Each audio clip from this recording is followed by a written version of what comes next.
Hello everyone welcome back to साफ learner. तो पिला माने हमर शिक्षा मंत्री समीर रंजन दास तुमर समेटिव एसेसमेंट 1 पाई किछि निजर मत प्रकाश करछंदी। जेमिति कि कहा जाइछि परीक्षा न हेले एसेसमेंट, तो आको आमे भलो भाबरे पढ़िबा बुझिबा आउ जानिबा। स्कूल पाई अलर्ट जारी अछि, सर्विलांस चली बोली विद्यालय और गणशिक्षा विभाग मंत्री समीर रंजन दास कहिसेंती। नोडाल ऑफिसर दैनिक रिपोर्ट नेउछंती। डीओ मानक सह नियमित बैठक हेउछि। डीओ अर्थ होउछि जाहाको आमे कहि परिबा डिस्ट्रिक्ट एजुकेशन ऑफिसर, जिला शिक्षा अधिकारी। गोटे जिले में गोटे डीओ थांती, तो डीओ मानक सह नियमित बैठक होउछि बोली शिक्षा मंत्री समीर रंजन दास कहिसेंती। मुख्यमंत्री नवीन पट्टनायक जो निर्देश अछि ताकू कड़ाकड़ी पालन करा जाउछि। सरकारी विद्यालय रे कोविड समस्या सेते आसीनी। स्वास्थ्य विभाग नियमावली अनुसार कार्यक्रम हेउछि। शुक्रवार एसआरसी जो गाइडलाइन करिसेन ताकू समस्ते मानिबे। ओके, प्रथम रु पंचम खोलिबा नहीं ए जाई कोनोसी निष्पत्ति होइनी। स्कूल और गणशिक्षा मंत्री समीर रंजन दास एहिपरि भाबरे कहिसेंती।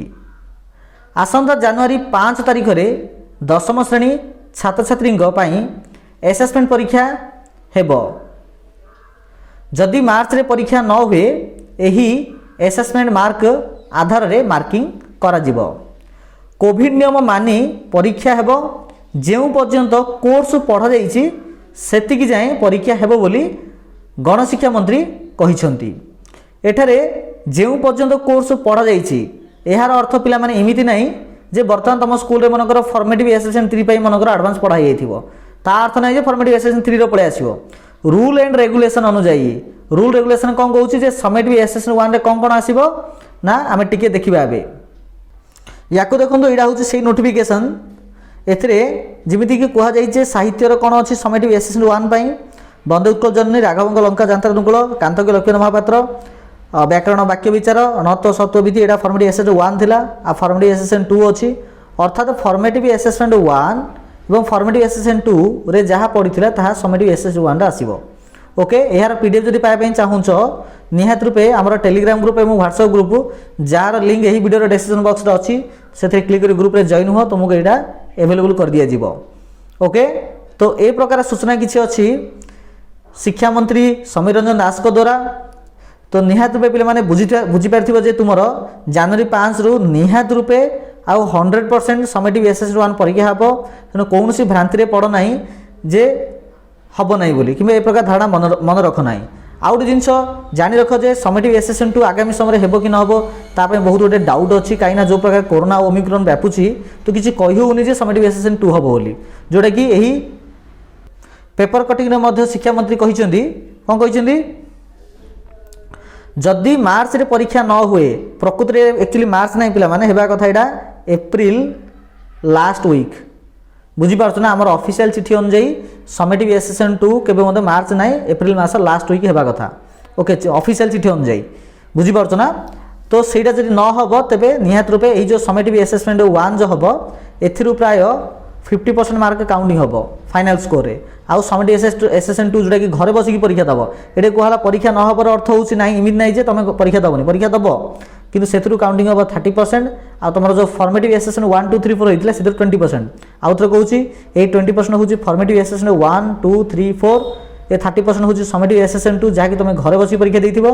आ एटा होउछि समेटिव एसेसमेंट 1 जोटा कि एबे हबो। जदि समेटिव एसेसमेंट 2 परीक्षा हैला तेबे समेटिव एसेसमेंट 1 रो काउंटिंग करा जिवो 20%। ओके, समेटिव एसेसमेंट 2 रो काउंटिंग हबो 60% एवं फॉर्मेटिव एसेसमेंट 1 2 3 4 रो काउंटिंग हबो 20%। ओके, एडा होउछि समेटिव एसेसमेंट 1 2 जदि हैला, एडा होउछि केवल समेटिव एसेसमेंट 1 हैला जदि प्रॉपर्ली बेले। ओके, ए प्रकार गाइडलाइन अछि।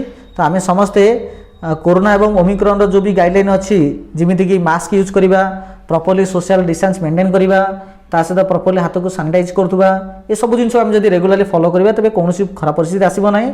हमर परीक्षा मते बहुत सुरखुरे चलिबो। आ इवन समेटिव एसेसमेंट 2 परीक्षा मते बराबर हबो। ओके, किंतु प्रकृतर हबो कि न हबो सेटा तो समय कहबो। ताहा अनुଯାयी शिक्षा विभाग आमर को प्रकार निष्पत्ति नौछि आमे अपेक्षा करबा किंतु आमे आमर दायित्व होछि केवल आमे पढ़िबा आमे भल भाबरे भल से प्रिपरेशन करबा। मन रख आम चैनल रे पाखापाखि समेटिव एसेसमेंट 1 पई पाखापाखि 260 क्लासेस होइछि तो समस्त निहात रूपे ताकू देख यार प्लेलिस्ट मधे मु एही वीडियो रो डिस्क्रिप्शन बॉक्स रे रखि देछि किबा एठी आई बटन जो देखुथिबो तमे एठरे मधे पाइ जिवो किबा आम चैनल रो प्लेलिस्ट को विजिट कर सेठरे मधे पाइ जिवो जेउठा लेखा हिथिबो दशम श्रेणी समेटिव एसेसमेंट 1 जेउथरे तमे सब सब्जेक्ट को देखि परिबो से मैथ हो एमआईएल हो इंग्लिश हो साइंस हो सोशल स्टडी हो ओके ये तो सब ता सहित हिंदी एंड संस्कृत हो सब सब्जेक्ट को तुम आराम से पढ़ी पार ओके घरे बस पढ़ी पार कुछ जीवार आवश्यकता ना आराम से प्रिपरेशन कर भी एकदम फ्री ऑफ कॉस्ट अटे। अधिक अपडेट पाई निहात रूपे टेलीग्राम और व्हाट्सएप ग्रुप में जॉइन हुंतु तार लिंक यही वीडियो डिस्क्रिप्शन बॉक्स रे अछि ता सहित हमर फेसबुक पेज और इंस्टाग्राम पेज यहाँ को मतलब लाइक करंतु यार लिंक मतलब यही वीडियो डिस्क्रिप्शन पेज रे ही अछि ओके निहात रूपे शेयर करियो पिला माने धन्यवाद।